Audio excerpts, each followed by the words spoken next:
enfrentando el engaño y la persecución. ¿Cuántos han sido engañados? Pero no apunten a otros, hombre. Ajá. Tarde o temprano hasta nosotros engañamos. Porque a veces le pregunto a gente cómo están y me dicen que están bien. Y parece que debería estar en el hospital. Pero teníamos una ancianita que siempre me decía, bien y en victoria. Y se ponía a dar una danza. Estamos puestos de pie, vamos delante de Dios en oración. Y gracias por asistir a la escuela dominical. Divino y eterno Padre Celestial, pedimos, Señor, que aproveches este tiempo para nuestro bien espiritual.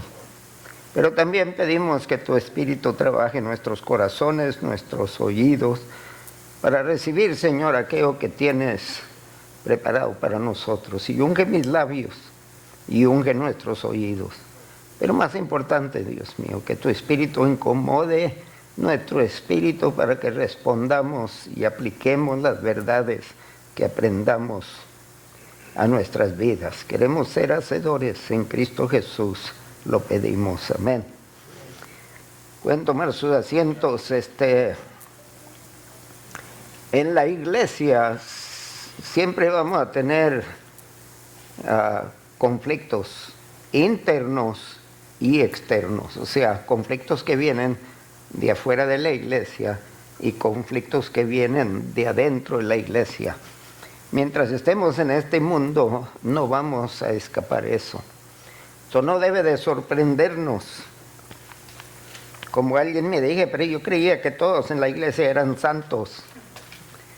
Dice, hasta Judas se consideró santo. Y Dios lo usó. Pero sabemos que terminó traicionando a Dios. Dios obra para protegernos, pero también para perpetuar la iglesia. Ahora entienda, cuando uso la palabra proteger, muchos de nosotros pensamos en ataques físicos. Pero lo que Dios quiere proteger más que nada es nuestro espíritu. Porque si nos apartamos de Dios espiritualmente, no importa que también vivamos en este mundo, vamos a terminar en el infierno y Dios quiere que terminemos con Él. Dios obra para protegernos, para que no resbalemos espiritualmente, si no sigamos fiel. Y digo eso porque pues en los primeros capítulos, los primeros 8 capítulos del libro de Hechos, fueron amenazados, encarcelados. Esteban fue apedreado hasta la muerte y Santiago fue decapitado. Hubo muerte, sobre protección. Aparentemente Dios no los protegió. A Santiago de ser decapitado y a Esteban de ser apedreado. Sufrieron, y a Pedro y a Juan de ser encarcelados, amenazados. Entonces la protección es espiritual.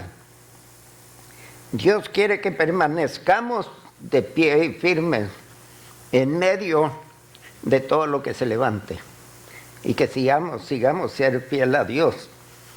Dios obra para protegernos y perpetuar la iglesia. Él quiere ver la iglesia crecer. Y a veces, en los mejores tiempos de la iglesia, ha sido los tiempos que la iglesia es perseguida.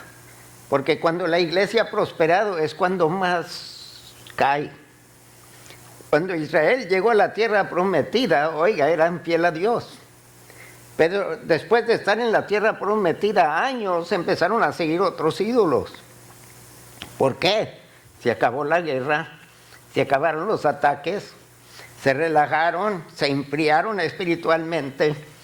Y Dios quiere protegernos de eso. Él no quiere que nadie se pierda, pero usted y yo tenemos que aprender y a ver qué nos enseña Dios en esta lección. Alguien léame Hechos 5, verso 39. Amén. Mas si es de Dios, no lo podréis destruir. No seas tal vez hallados luchando contra Dios. Ok, están amenazando a Pedro y a Juan. Y Gamaliel, un maestro, el maestro de Pablo, le llama la atención al concilio y les dice: tengan cuidado lo que van a hacer o lo que están amenazando. Dice, porque si esto es de Dios, ustedes no van a poder destruir este movimiento. Y si no es de Dios, se va a terminar. Pero si es de Dios y el mundo lo opone, como la iglesia, oiga, por medio de los siglos después del día Pentecostés, ha habido movimientos que se levantan contra la iglesia para silenciarla y destruirla, y no han podido, y no van a poder. Por eso les dije al principio, Dios obra para proteger. A pesar de que la iglesia ha perdido muchos seres, muchos cristianos han sido perseguidos, asesinados, y lo siguen siendo, pero la iglesia sigue intacta y sigue de pie. Amén. Y ustedes consisten de la iglesia. Nos pueden matar, pero nos matan, Dios levanta a otros. Y la iglesia básicamente está creciendo en el mundo entero. El primer punto que quiero que llamarles atención es que reconozcan los desafíos que las iglesias pueden enfrentar. Va a haber desafíos, va a haber choques, va a haber conflictos que vamos a enfrentar en lo que estamos tratando de cumplir con la gran comisión. ¿Cuál es la gran comisión? Una persona. Ir por todo el mundo y predicar el evangelio. Ok, ir y hacer discípulos de todas naciones. Eso no tiene nada que ver de qué país son. Necesitan a Cristo. Ok, pero a reconocer los desafíos. En lo que usted y yo estamos tratando de ser fiel a Dios, va a haber desafíos que se nos levantan, a reconocerlos y a saber cómo responder a ellos. Número 2, aprender a evitar el desánimo, porque cuando se levanta contra la iglesia los ataques, podemos flaquear. Eso nosotros tenemos que determinar, a no flaquear, a seguir fiel, a seguir firme, a seguir adelante. No dejar que los desafíos nos desanimen, nos distraigan, porque Dios preserva y protege a su pueblo durante esos tiempos. Ahora, nosotros como alumnos deberíamos confiar en el poder protector de Dios, mientras nosotros perseveramos en el avance de su reino. Aunque el mundo quiera callarnos, silenciarnos, eliminarnos, Dios quiere ver a todo mundo salvo, no quiere que nadie se pierda. La iglesia tiene que seguir evangelizando, no dejar de evangelizar. Los puntos aquí sobresalientes, el primero es: Dios juzga a dos mentirosos. Y yo sé que no están aquí, porque según lo que leí en la Biblia murieron. Pero no me diga que no hay mentirosos vivos. Pero si fueran vivos no fueran mentirosos. Depende cómo lo digan. Sigan dormidos. El segundo punto, el ministerio empoderado por el Espíritu Santo. Somos empoderados para hacer algo, no solo para elogiarnos o ser un trofeo y ponernos por ahí. Y luego la persecución, y en medio de la persecución gozo, porque el cristiano siempre va a encontrar causa por qué gozarse y por qué dar gracias. Entonces vamos a empezar con la primera parte: Dios juzga a los mentirosos. Y acompáñame a Hechos capítulo 4, verso 34 a 37, y los voy a seguir según lo que están aquí. ¿Están conmigo? Amén. Y casi nos vamos a limitar al capítulo 4 de esta porción, lo demás es capítulo 5. Si está en el libro de Hechos, el capítulo 4, es la primera porción, 34, 35, 36, 37. De ahí en adelante brincamos al capítulo 5. ¿Están conmigo? Y tenemos que correr un poquito. Yo voy a leer. Y ustedes van a escuchar y con sus ojos van a ver lo que estoy leyendo. ¿Está bien? ¿Todos están conmigo? ¿No está nadie dormido? No. Y si está dormido, no ronca. Ok, verso 34. Así que no había entre ellos ningún necesitado. ¿Por qué? Porque la iglesia proveía para el bienestar de todo, pero entienda, necesitado, no chiflado. Chiflado siempre lo vamos a tener, siempre tenemos preferencias, pero aquí dice ningún necesitado. Tenían para comer, para beber, ropa para ponerse y lugar donde vivir. Quizás no era lo ideal, pero era lo práctico y lo necesario, porque todos los que poseían heredades o casas las vendían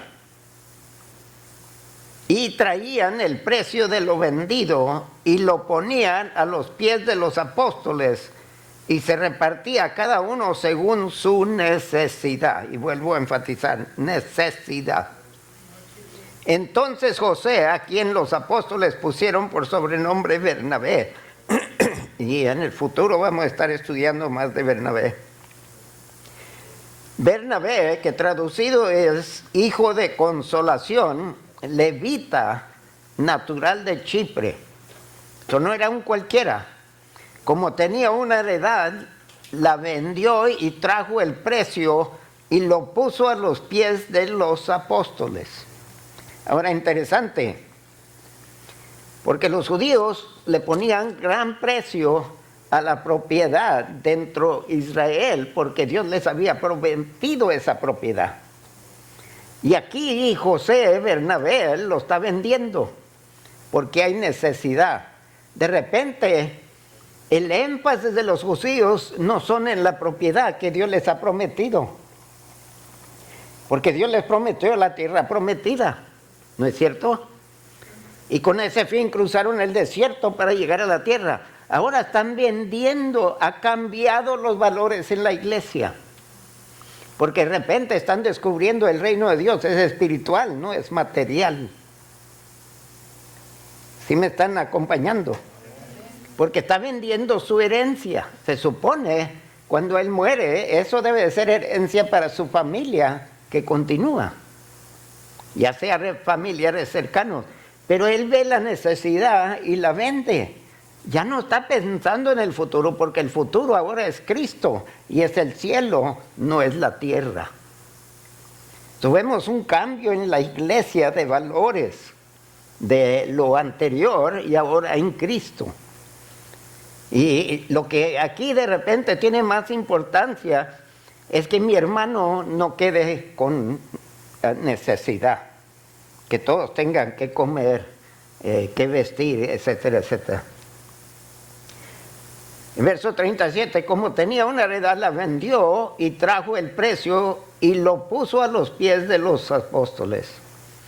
Ahora, el segundo punto, y esto es lo triste, porque otros van a ver, según nosotros actuamos, otros van a ver y se supone van a aprender de nuestras acciones. Porque aunque usted crea o no, hay gente que lo está observando. Interesante que en el trabajo, cuando me enojaba, venía luego la gente y dice, pues no que eras cristiano. Y cuando pasaba mis berrinches, garzas, no Martínez, no. Digo, la gente luego me llamaban la atención, quiere decir que estaban atentos a cada tropiezo mío, porque el mundo tiene un concepto de cómo debe de ser el cristiano.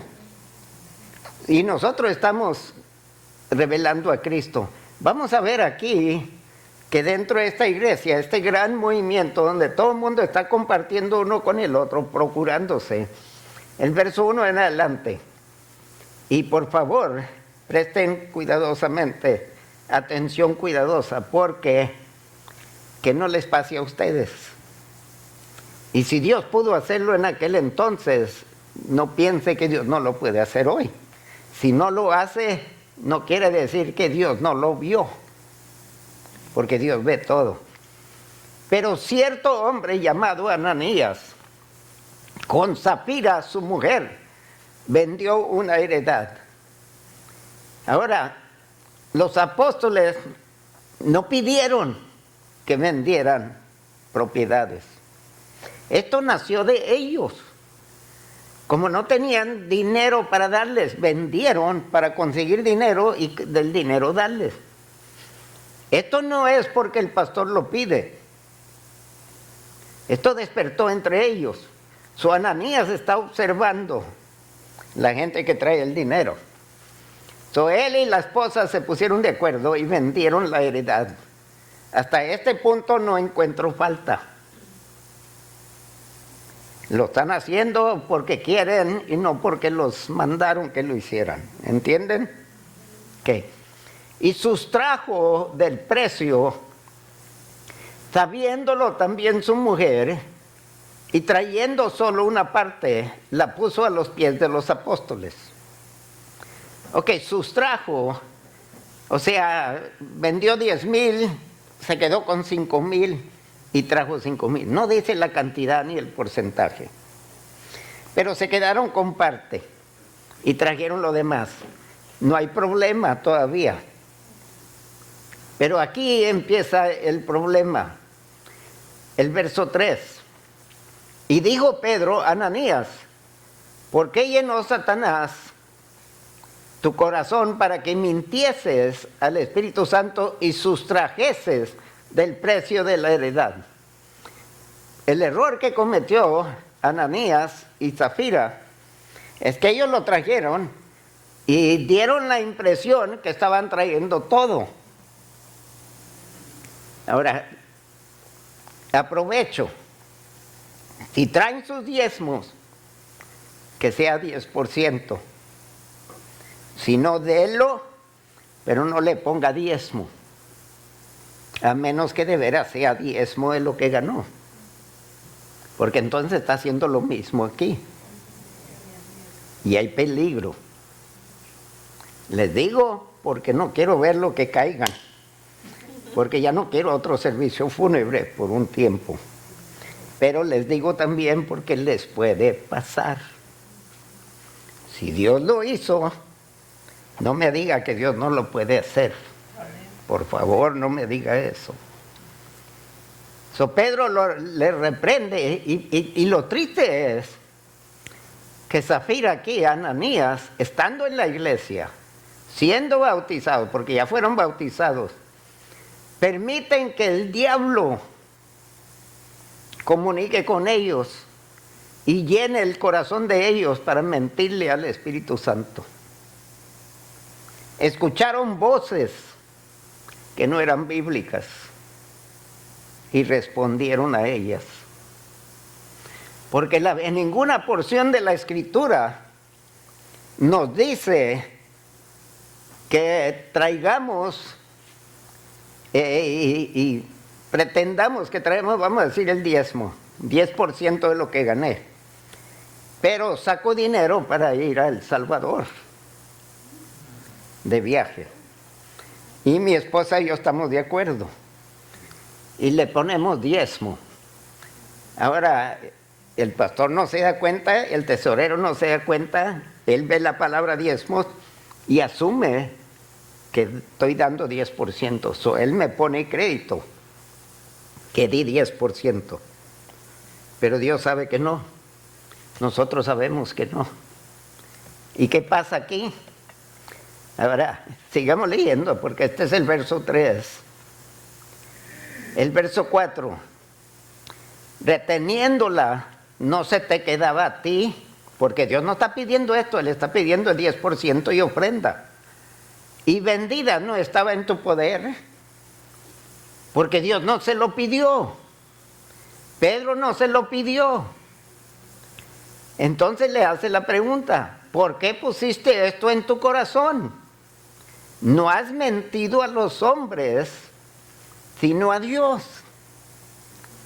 Oiga, miéntame todo lo que quiera. Yo voy a creer que es la verdad. Pero no le mienta a Dios. Eso cuando se recoge la ofrenda, de lo que decidió.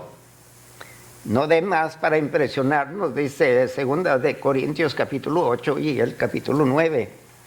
No dé más para impresionar a la gente, pero tampoco dé menos, de lo que propuso dar, porque eso es lo que Dios ve. Si usted propuso dar 2 centavos, Dios aplaude, pero depende por qué lo está dando, cómo lo está dando y con cuánto se queda. Están bien serios, oigan. ¿Están conmigo todavía? Es serio, pastor. Pues la palabra de Dios es seria. Yo simplemente estoy leyendo, ¿no es cierto? Así que no me van a tirar Biblias y himnarios ni nada. Bueno, himnarios sí, porque son chiquitos. ¿Por qué pusiste esto en tu corazón? No has mentido a los hombres, sino a Dios. Al oír a Ananías estas palabras, cayó y expiró. Ahora imagínense la gente que está presente, porque lo trajo a los pies de los apóstoles. Y quién sabe qué otros habían allí que traían ofrenda. De repente ven a Ananías que ¡plup!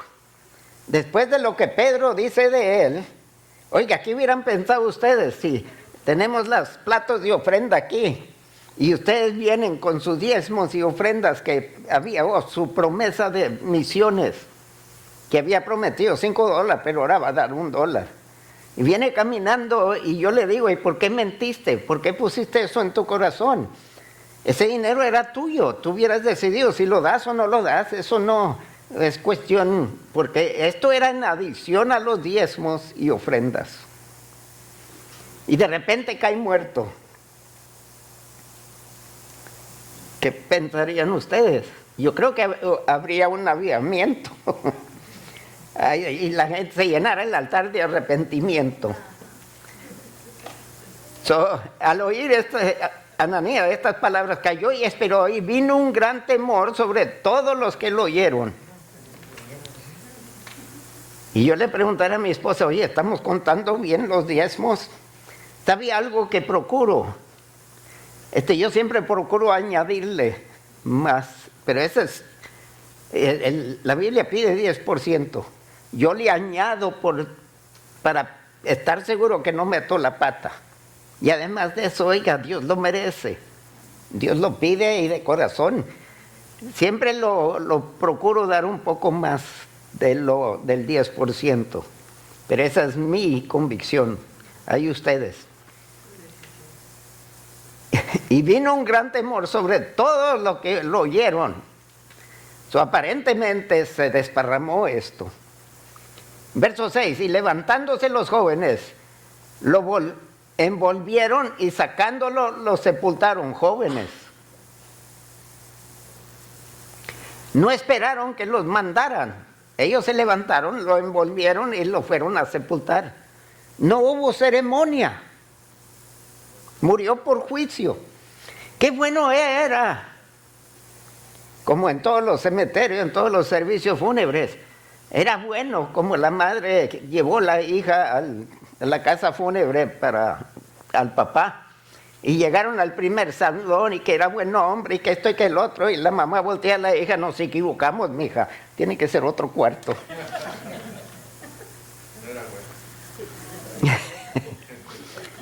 Ok. Verso 6, levantándose los, bueno, ya lo fueron y lo sepultaron. Pasado un lapso, como de 3 horas, sucedió que entró su mujer, no sabiendo lo que había acontecido. Entonces Pedro le dijo, dime, ¿vendisteis en tanto la heredad?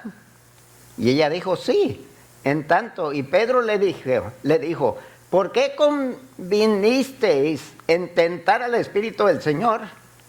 He aquí a la puerta los pies de los que han sepultado a tu marido, y te sacarán a ti.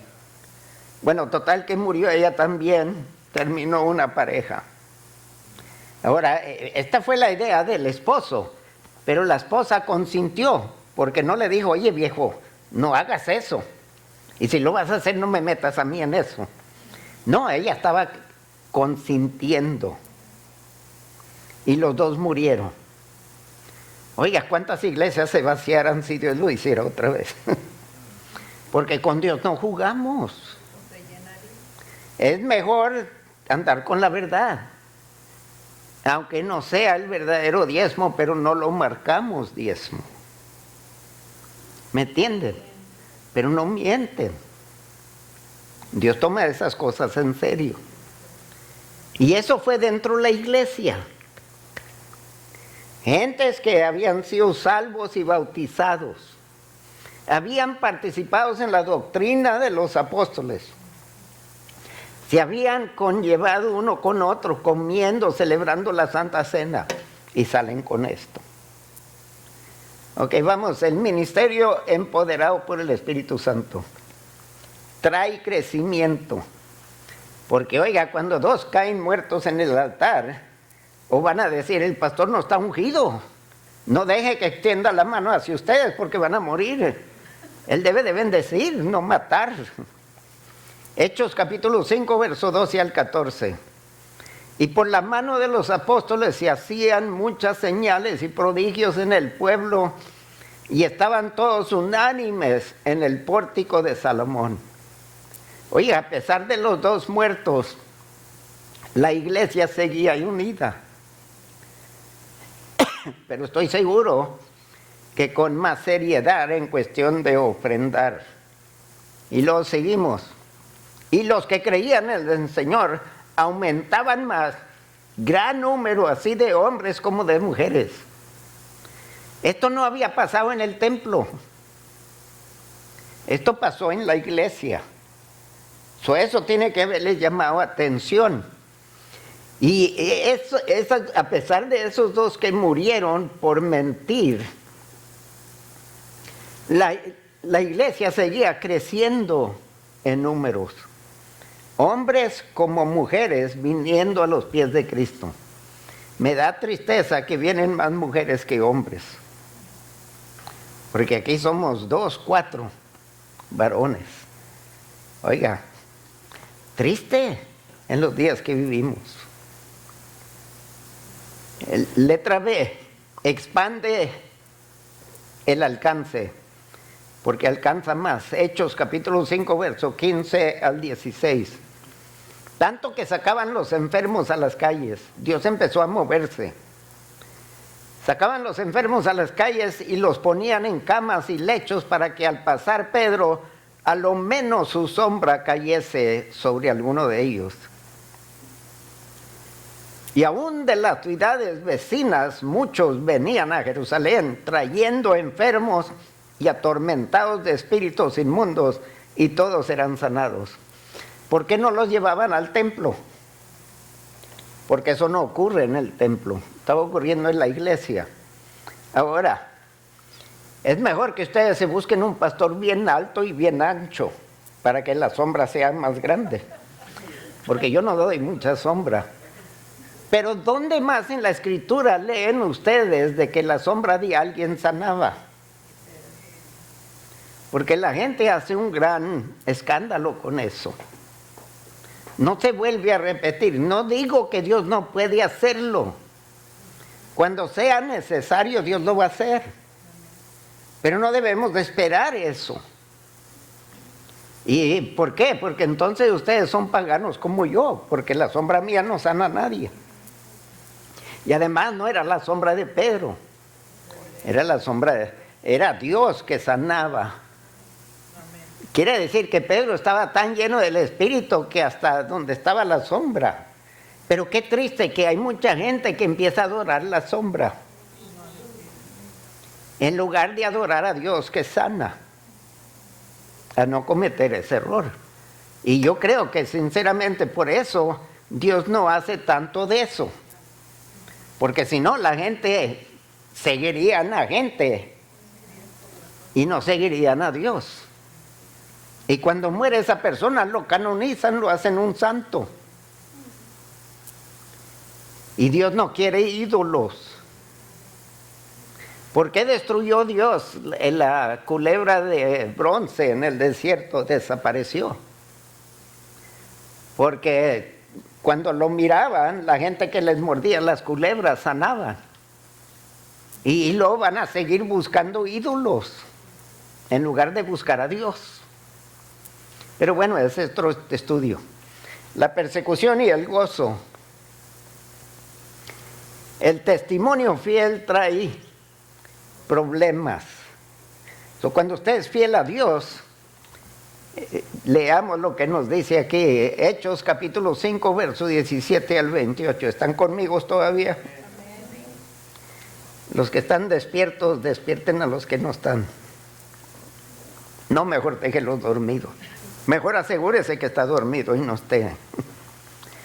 Dice verso 17, entonces levantándose el sumo sacerdote y todos los que estaban con él, esto es la secta de los saduceos, se llenaron de celos. Cuando Dios empieza a trabajar en usted, que no haya celos de otros miembros de la iglesia. Esto fue fuera de la iglesia que se levantaron celos, porque esa es obra ¿de qué? De la carne, no es don del Espíritu, no es fruto del Espíritu. Todavía celos en ellos porque estaban obrando en la carne y echaron mano a los apóstoles y los pusieron en la cárcel pública. Oiga, ¿será porque sanaron a las suegras de estos sacerdotes que se enojaron? ¿Cuántos familiares de ellos serían tocados y sanados? ¿Cuántos vecinos? Porque decía que los traían de todas partes, trayendo enfermos y atormentados de espíritus, y quedaban libres y quedaban sanos. Y se están quejando por eso. Les está dando envidia. No averiguan por qué ellos sí y por qué ellos no. ¿Me está entendiendo? ¿Por qué Dios usa a él y por qué a mí no?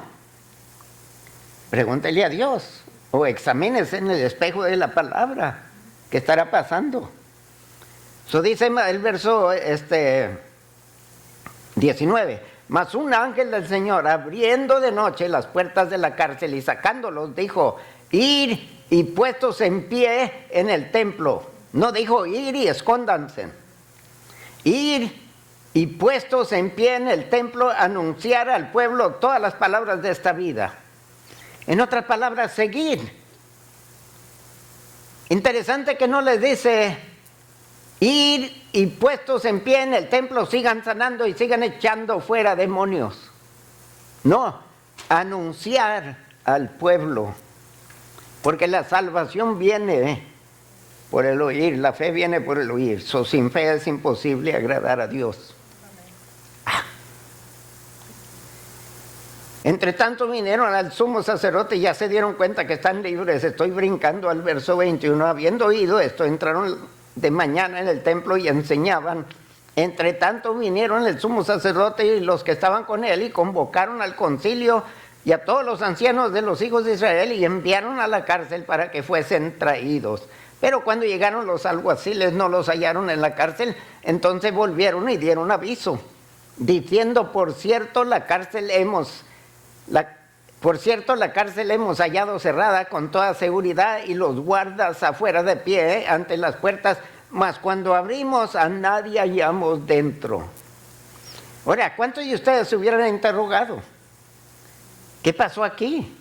Si los guardas no vieron a nadie salir, ¿cómo salieron?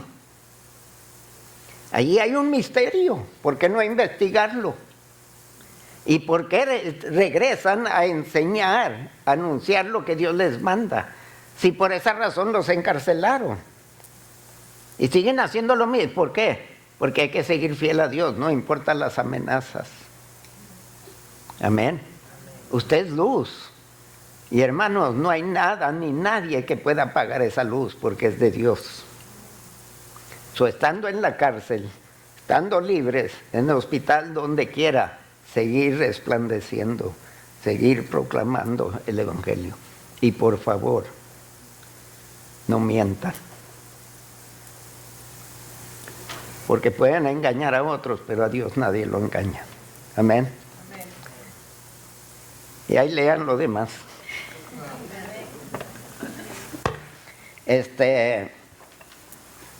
Vamos delante. Divino y eterno Padre Celestial, gracias por esta porción de tu Escritura, que tu Espíritu la aplique a nuestras vidas, que respondamos y aprendamos de ellos, Señor. No tenemos por qué andar en temor, a menos que sea reverencia para usted, Señor. Y aquí aprender que la necesidad de otros debe de interesarnos, pero no debemos de dar con el fin de impresionar y vanagloriarnos, sino para vanagloriarlo a usted y para suplir necesidades, no chiflazones. Gracias por las provisiones y ayúdanos a ser fiel a ellas, Señor. En Cristo Jesús, y el pueblo de Dios dice, amén.